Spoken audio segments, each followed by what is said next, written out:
Gentlemen, how's everybody doing? Doing great. Hope you guys are. Doing well, man. Doing well. Glad to have this guest Awesome. on today. That's Thank right. you. Welcome to Coach and Friends. We got a realtor today, bringing in some real estate ideas and some different things we're going to be able to talk about there. Mr. Brandon Yopp from Oceanaire Realty. Real estate realty. Did I say that right? You did. You got it. You nailed it. All right. Perfect. Perfect. So I want to thank our sponsors first. Coach, you want to start off with networks? Networks basketball, we are in high gear. We started this week in Wake Forest with a program going on Monday night. Got our program in Sanford on Tuesday nights, and in individual coaching the rest of the week. And so we're full force at Networks basketball. Again, networksbasketball.com or at Coach K Nunley on X. You can follow us or hit us up if you got a player that's ready to get to work on their game. Awesome. Prestige Lending on our other sponsor, NMLS and the 109768. We handle mortgages for purchasing houses, refinances, bridge loans, home equity lines, the whole gamut there. So for a lot of folks looking for mortgages, and we just try to tell the truth and give the facts for folks and tell them what the market is currently right now and with the ups and downs that's going on in the market. But how about Brandon? How about you? Tell us a little about yourself and how do folks get in touch with you as far as real estate is concerned. Yeah, sure. Thanks a lot, guys, for having me on. Much appreciated. Been looking forward to it for a while. Brandon Yopp with the Oceanaire Realty. We're a small family firm. My grandfather started it in Surf City, Holly Ridge in 1979. My brother owns it and runs the show now.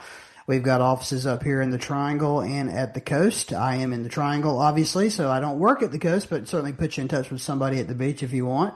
BrandonYopp.com or Brandon at the Oceanaire Realty. And you can get a hold of me pretty easy. I'm very responsive. Awesome, awesome. All right. So before we get into all the real estate and the mortgages, how Yeah. about the Charlotte Hornets last night, man? Taking them to overtime, big shots out of the air. I heard they were playing some Rocky music before Kobe White, Yeah. made that big shot. That's that sort of thing. Brandon, did you watch any of that?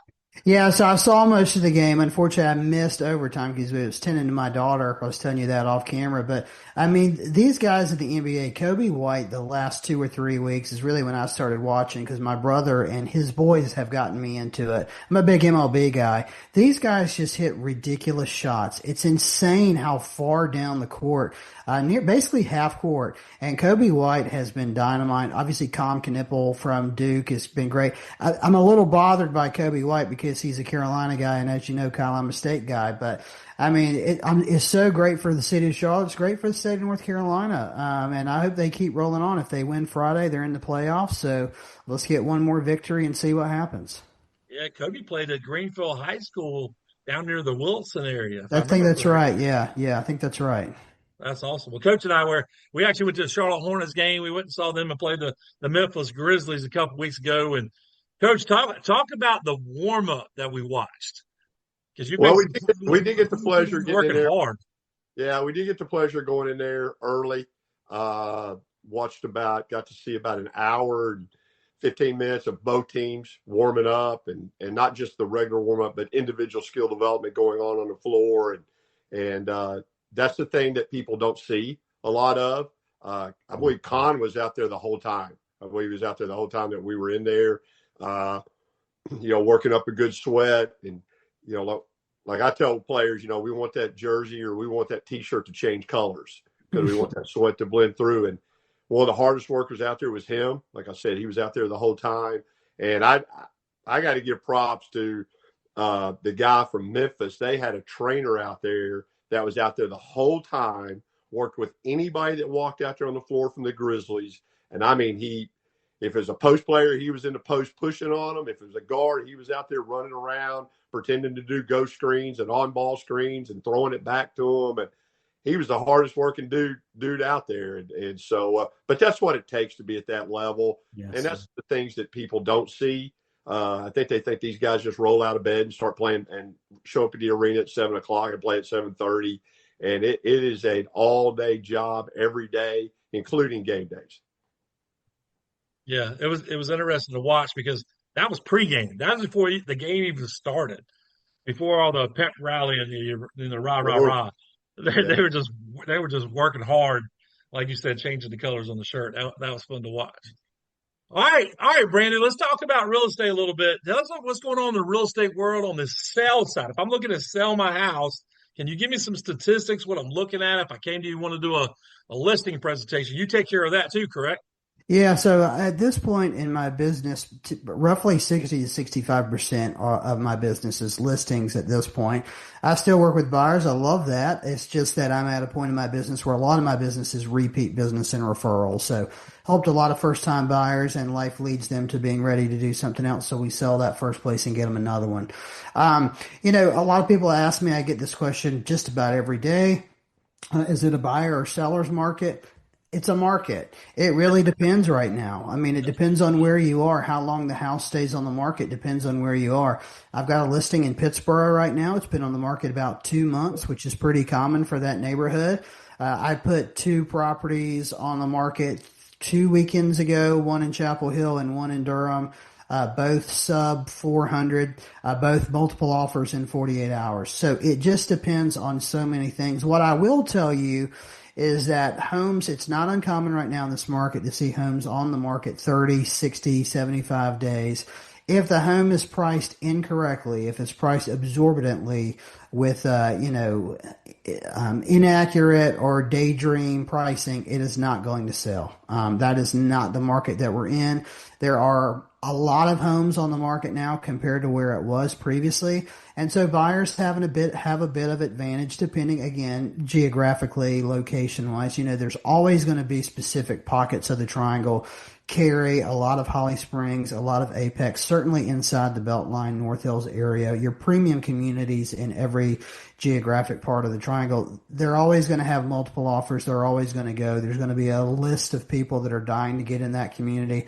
But that's not the case everywhere. So you've got to do the little things and price it correctly to move in the market that we're in, because buyers are not desperate to make a decision. The rates aren't 2.5 anymore. Kyle, we refinanced with you several years ago when we lived in Durham. We're not there anymore, but at one point in time we had a 2.15 15-year. We're probably never going to see that again, and we probably shouldn't, quite frankly. That's why we have a lot of the problems that we've had the last few years. But you got to really dial it in to sell right now. Yeah, I agree with you about that. We're going to jump into the buyer side as well. So when we can talk about that, where the market is on the interest rates when we get to that part. But that's a lot of good information. Are you going in and seeing a lot of improvements on the house? Because some folks, years ago, you didn't have to do anything to property, but it just depends on the property, you'd say, and the location where it's Yeah, it at. depends on the property or the location. It also depends on what the seller's goal is, right? If you don't need money today and you don't have to close quickly, we can test the price for a little bit and see where things go. But to me, kind of the non-negotiables are the curb appeal, right? I show homes all the time to buyers, and these are homes where they're listed at 900, a million plus, and the home obviously has not been pressure washed in 2 years. I mean, you just can't do things like that right now, by and large. I'm sure there's exceptions to everything, of course, but you've got to do the curb appeal. You've got to pressure wash. You have to declutter. You've got to clean up the yard. You can't take anything for granted right now, again, because buyers are not desperate to make a decision, and they have more options now than they've had in quite some time. And so, depending, I have several different options for sellers, but one that I do a lot that a lot of sellers take on is I bring in a professional stager, and we walk room by room, and we develop a plan on the things that they need to do to maximize that listing to get it on market. So when I say a stager, we walk every room. We say, move this around, get rid of that, yada, yada, yada, paint. We do all that. And then at that point, it's up to the seller to do that. Obviously, they're not obligated, but it's a resource that I provide, and that definitely has an impact for the sellers that do that. I also have resources for staging and repairs and things like that. And, sometimes sellers don't have the financial wherewithal to make improvements to the property, right? I've sold several homes in the last few years that are estate sales. And the parent that passed away or whatever didn't leave, a huge nest egg so their child could then come in and do all this stuff. And so in those situations, you have to work with what you've got and you price it appropriately for the condition that it's in. Everybody benefits by the most that the house could possibly sell for. But again, we have to be realistic in this market. And so if you have a home that's 45 years old and nothing cosmetically has been addressed since you got the certificate of occupancy, you cannot price at the top of the market if you want to sell. Right. That's right. Now, are you running into on when you go to the listing side, the people that are putting their house on the market? It's been a few years. Are you seeing a lot of equity in these houses more than what you've seen in the past? Yeah, it's definitely not what it was during that run of COVID, What I'm telling, and this kind of gets into the buyer conversation, and I don't want to switch gears because I know that you're going there. But, here's the thing. I tell everyone that I work with at some point in this relationship, we may have a hard conversation and I tell you something that you don't want to hear. I say that to sellers and buyers, but the reality is, you know, you're hiring someone to accomplish a goal, not tell you what you want to hear. And I don't work well in life with anyone that just wants me to tell them what I want to hear. That's a bone that I didn't grow. And so for whatever reason, we're always transparent. And so I'm giving them the data. The decision is ultimately up to them, but I do set some parameters. Sometimes, it's clear that I'm not the right person for that seller. Just to be transparent with you, I spend several $1,000s on all of my listings. And if I know you want to price 75 grand above market, I'm not going to do that and then have my sign in your yard for 9 months. That's an advertisement for everyone in your community to not call me. And I'm just not going to do that. That's awesome. That's awesome. Okay. Can I break in here say it, Kyle? Yes, sir. I was hearing you, and I had to sell my father's house back in the fall. Mm-hmm. And I'll tell you what really, really helped me was that I had somebody, and it was not here, but I had somebody a realtor that I trusted, that when she said, hey, you need to get this done, you need to do this.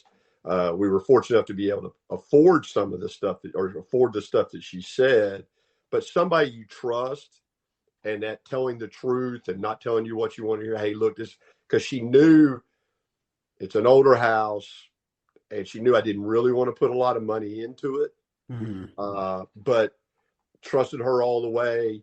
And then in the end, we got a fair price. I did what she told us to do, got a fair price. So I think that's, and then and this was the question I was going to get to, and I think you kind of covered it, but everything she asked us to do, she had people that we could trust to do the job. Yeah. Is that a service that you also have? You sort of have some people, like if I need it painted, the dryer vent was underground and had Oh boy. So she had people that, hey, let me give this person a call. Let me give this person a call. Do you have people like that as well? Yeah, absolutely. And I appreciate you sharing that. I'm sorry you had to do that.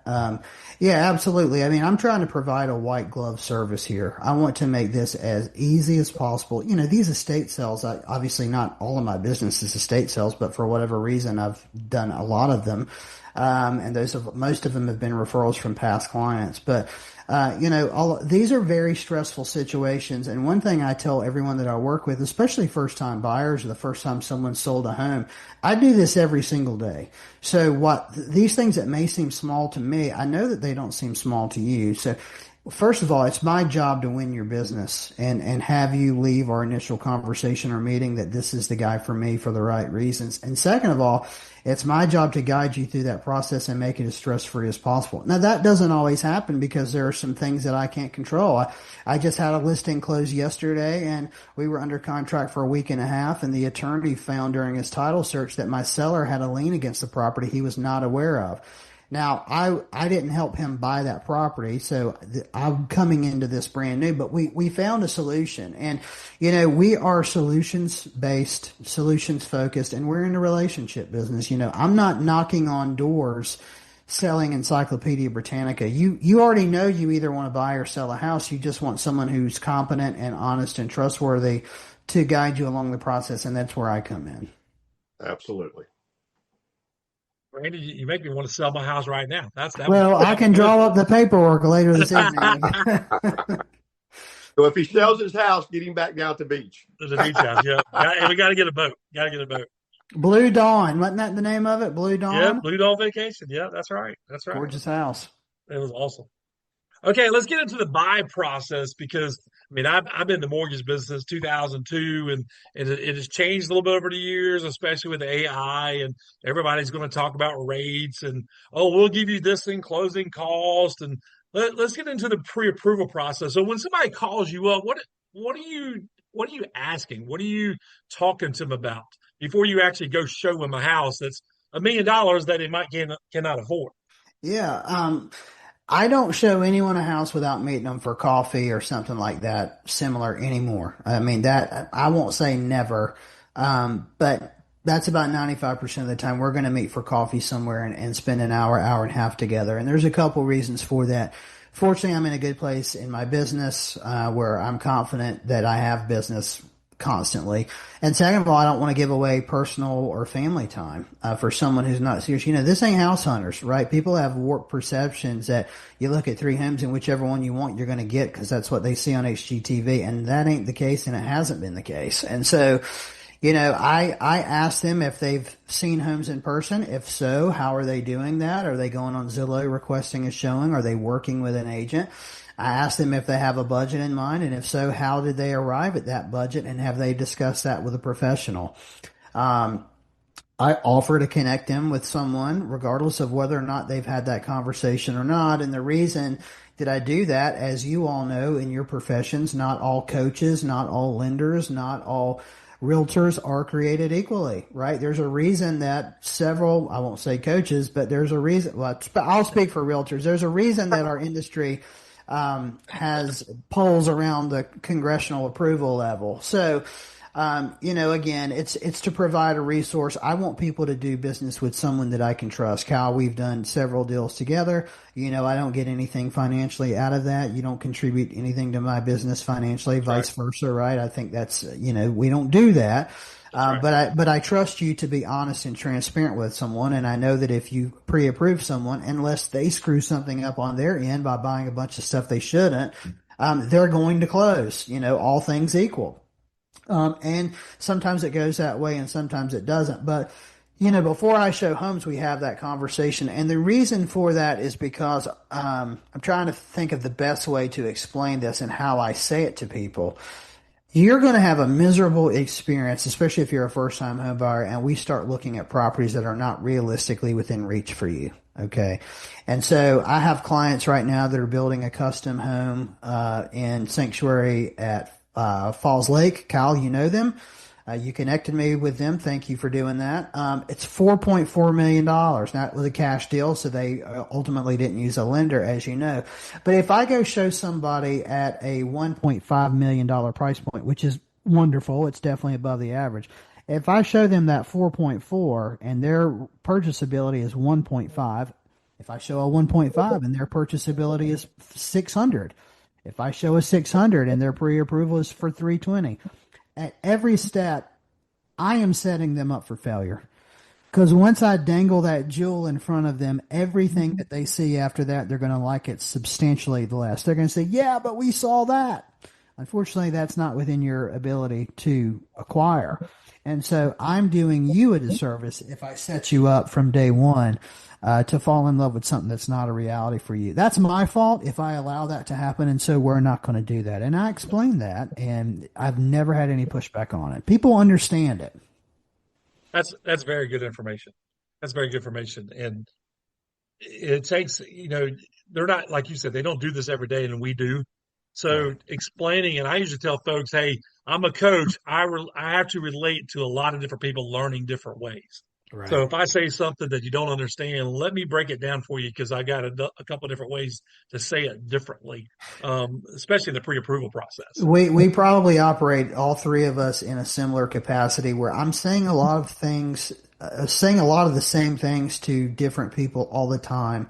But the way I'm delivering the communication is based upon my relationship with them, their personality, and what stage they're at, either in the process or in life, right? I can have a more blunt conversation with someone that's more blunt. If it's a first-time home buyer who's scared out of their mind, and every conversation they have, they ask if their father can dial into it, then you have to couch things differently. That's the way it is, and that's okay. And it's my job to provide that value to people. That's great. That's great. All right, so we went over a little bit about the pre-approval process and buying a home. What I'm seeing right now is closing a house. It depends on appraisal, the lender, how fast customers getting over. But closing right now, I mean, I just ordered an appraisal on Monday. I've got let's see, this past Monday, and I've already got it back. So 2 or 3 days on appraisal, getting in, underwriting's That's been great. fast, it's speeding back up. So closing. I'm seeing 15 to 30 days in that range based on, getting some other stuff in, but that's what I'm seeing. Yeah, I set the expectation that the typical time frame for closing is 30 days. Sometimes you get someone who can do 21. I'm speaking of financing, nothing cash. Right. Even Right. though cash you can close in 7 days, I still don't really think that's always good. In fact, most times it's not. I think you're being a little reckless not doing the full due diligence that you can do. But yeah, I set the expectation for 30 days, really with two exceptions. Unless you're getting a VA, FHA, USDA loan, and I don't really do much of those, but I do some every once in a while. Or if you're going to State Employees Credit Union, right? Because the credit union takes longer. And I'm not here to bash State Employees Credit Union. I bank with them personally, but it is a totally different experience than it is working with a mortgage broker like you who's available on Saturday and Sunday and after 5:30 Monday through Friday. Right. That's exactly right. Well, there was one thing I was going to talk about the listing of the houses because I've done it quite a few of these since let's see, 2021 maybe. It's Mhm. called recasting.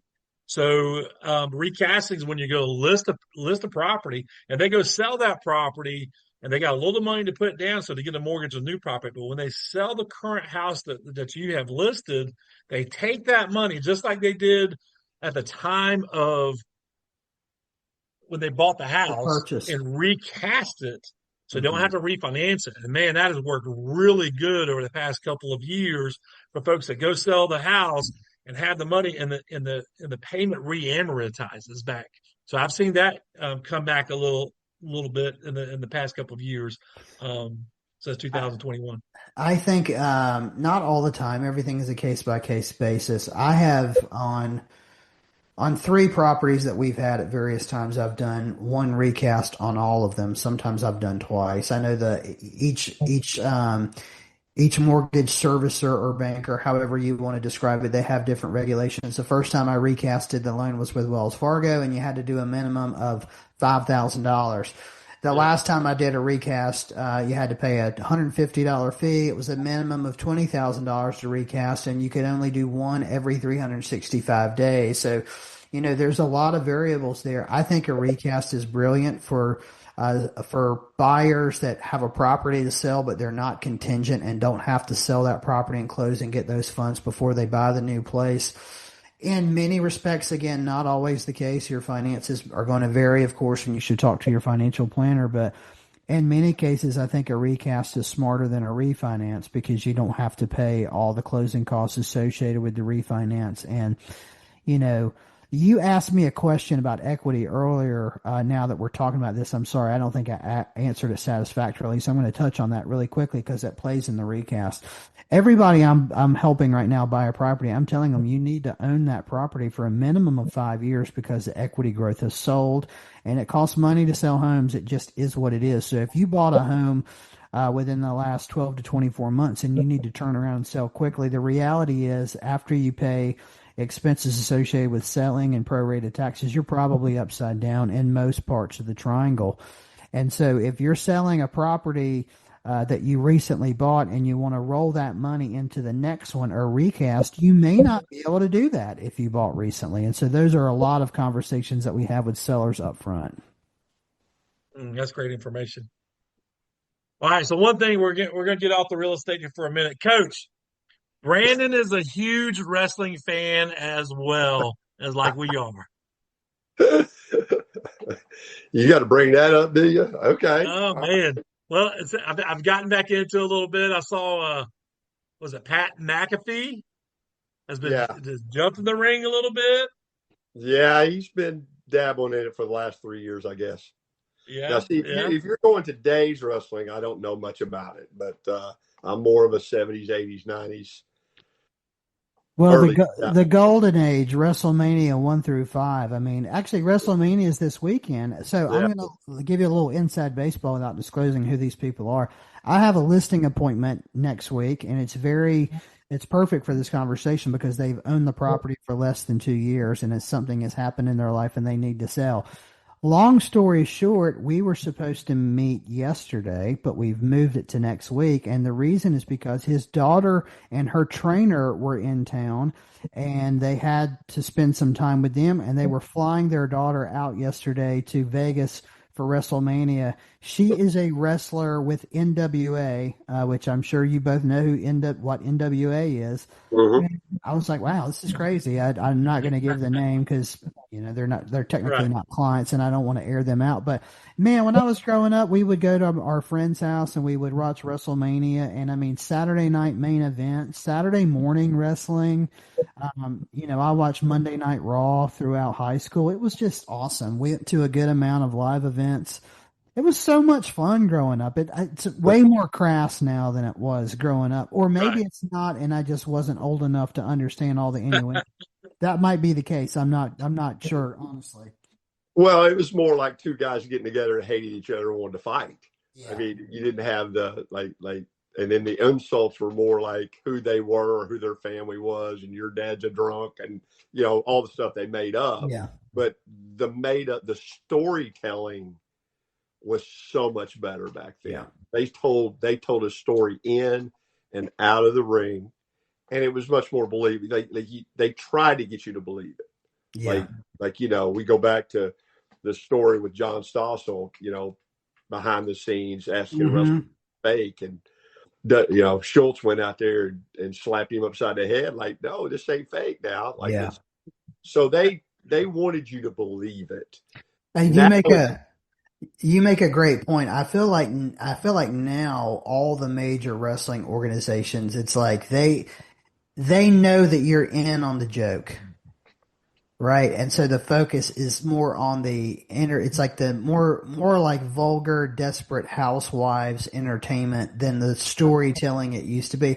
Like you think about the Paul Bearer character back in the day with The Undertaker. What a brilliant character that was. Like, I don't think they really have character development and things like that. Now, Kane, right? Undertaker's brother. Great story. There's so many. I remember when Hulk Hogan turned heel at Bash at the Beach in WCW and joined NWO. Like, there's probably 4 or 5 times a year where I watch that clip on YouTube and send it to my brother. You don't have that now. I don't think you do. I could be wrong, but I think it kind of changed when The Rock became like a global Hollywood phenomenon and they lost him as a primary guy in the ring. I'm not sure though.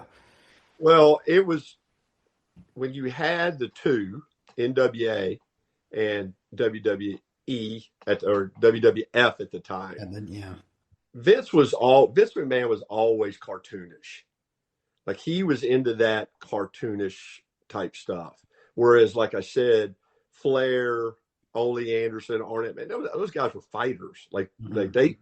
And so when Vince won the war, it all became more entertainment. Mm-hmm. And you're in on the joke. Like to me, it's a play now. It's just a play. You don't know who's going to win the match necessarily, but that guy really doesn't hate the other guy. Right. Yeah. And they got you and then they took time, back then there were times where 8, 9 months to a year they were setting up the story. So I watched a documentary on that one time, and I think now it's like whose numbers are better on social media, and that drives a lot of where this goes. But, the character development on some of this stuff used to be, right, like, well, you've got a 2 or 3 year story arc, and the goal is for you to win the Intercontinental title, and then 3 years later, you're going to be the main event in WrestleMania. And now it's like, well, your follower count is insane, so we got to speed this process up. And I'd be interested to know the residual fallout of that in the locker room, right? I think it's probably a lot like NIL. Like you know this, we've talked about it. I used to work in college athletics, and so we're a couple of years into NIL now, but I don't think most people realize what a cancer it was the first 1 or 2 years, Right. So you recruited this guy out of high school, you developed him. He turned down other schools, possibly bigger programs, and he's your starting running back. And then all of a sudden this guy transfers and you cut him a check for $2 million. And, you've got this guy in here that's been working out for 2 or 3 off seasons. It's like, wait a second, where's my money at? Right. Like that changes the culture and dynamic. I'm sure you've had that in wrestling too. Yeah, well, okay, you go back to Tyson. You go back to all the celebrities Vince brought in. He didn't bring them in as main event wrestlers. He Right. brought them in to be the sideshow off the side. Okay. And when you talked about Pat McAfee earlier, what do you think those old time wrestlers would think of a guy, that former punter? He gets all of his social media off he has a great following on his show. Okay. And then we're going to bring this guy in and he's going to be the main event at WrestleMania. And we're going to cut him a bigger check than you're making. Yeah. Like that would seem to me that would have problems.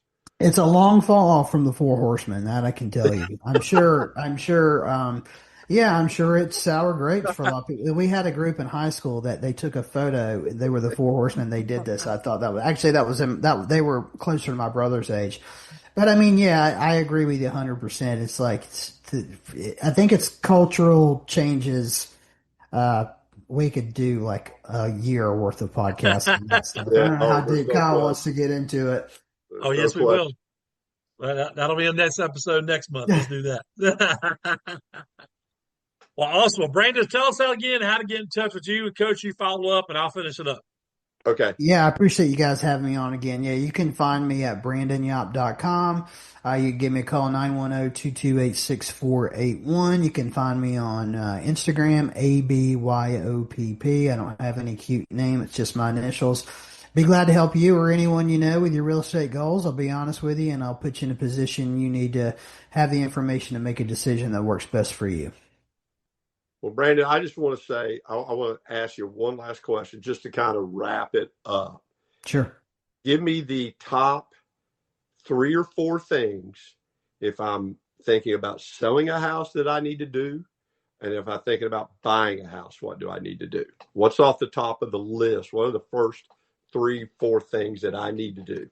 Yeah, for a seller, number one, you need to get on top of maintenance that you've put off, right? And so if you've got a plumbing issue, if you've got a roof leak, if you got some deferred maintenance that you've put off and you have the wherewithal financially to get on top of it, you need to do that now.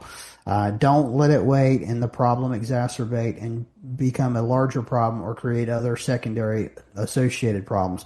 Number 2 is you need to get your curb appeal in check. You need to clean your yard up. You need to remulch. You need to pressure wash. You need to do all that stuff. Nobody wants to live next door to Sanford and Son, and you're certainly not going to collect top dollar for a situation like that. And then number 3 is the easiest. Just declutter. Everyone has way too much stuff, myself included. Use this as an opportunity to get rid of some stuff that you don't need. Have a garage sale, sell it online, give it to a church or Goodwill.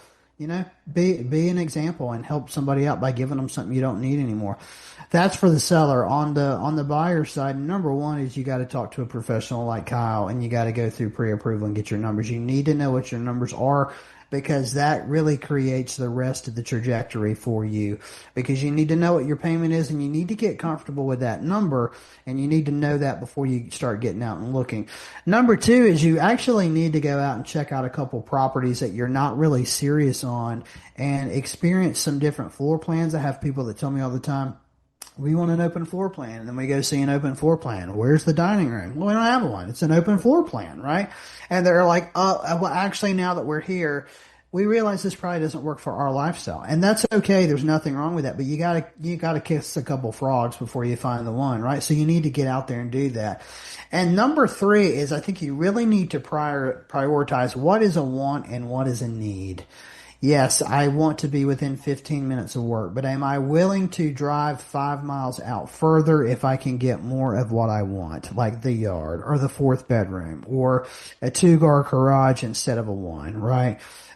You need to really make a list of the wants and needs. And if I could add a 4th in there, check out some areas. I think a lot of times in my experience, people are open to more geographic areas than they think that they are, and that can really expand your search greatly.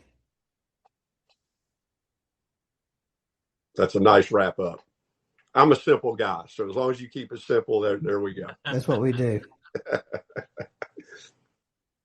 All right, Coach, how do we get back in touch with you with Networks Basketball? Networksbasketball.com. It's all right there. In fact, it's a new website. So just got up about a month ago, brand new one, a little less, a more trimmed down version. So I really like it. Again, on Twitter at Coach K Nunley, Nunley. We're posting stuff on there from workouts and things like that. That's the easiest way to get a hold of me. And in fact, when we get done with this, I'm headed to the court to help a young lady out. So, but look forward to work with everybody. Don't have to be somebody that's, specializing in the game or anything like that. We work with all ages and all skill level. Awesome.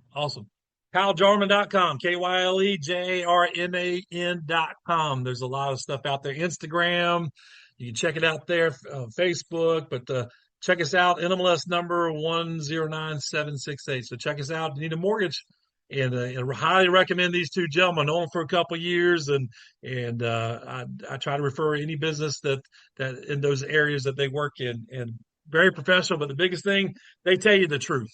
They don't fluff it. So thank you, gentlemen, for coming out today. Appreciate it. On Coaching Friends. Thanks, Kyle.